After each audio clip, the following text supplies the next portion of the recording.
tá? Vai dependendo. Pode. Dependendo do celular. Ela vai ter feito isso antes, eu acho, né? Nossa, quando subir. Não. Ah, eu tenho que soprar, né? Faz o pedido aí. Eu pedi. E sopra.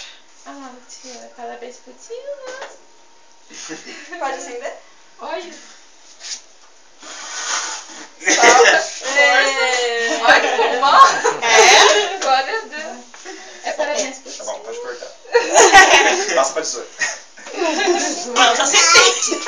Felicidade? Vamos lá comer? Vou fazer Mas que bolo bonito aí que vocês escolheram. mesmo. Você que fez, Nene? Não, Ela escolheu. Ela sempre faz, mas Não, hoje porque ela sempre ela precisou. faz, né? Hoje ela foi comprar presente, né?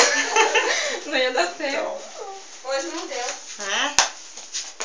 Seu Éder, você viu que eu tô parabéns pro tio? Cadê? atrás da mesa que eu...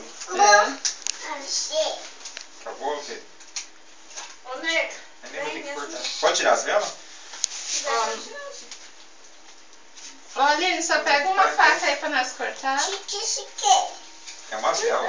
Cuidado. Vai Vela. comer o bolo, cara? Vamos comer um bolo. Ai! A vela tá mesmo. Mas vai pôr ali. Ah, não vou nem cortar as velas. Então coloca o bolo aí na cozinha, Aline, que eu tenho medo de pimpolho. coloca. Depois nós comemos bolo, nós comemos, se tem pão, nós comemos pão. Esse dia é orgulho. Você tem que servir primeiro o pão, porque o pão enche mais de bolo. Então, É a sobremesa. Quase morre a vela. Tem que aprender a fazer festa. Primeiro você serve os outros salgados. Pronto. Ô, Jean, tá bom aí, tá bom.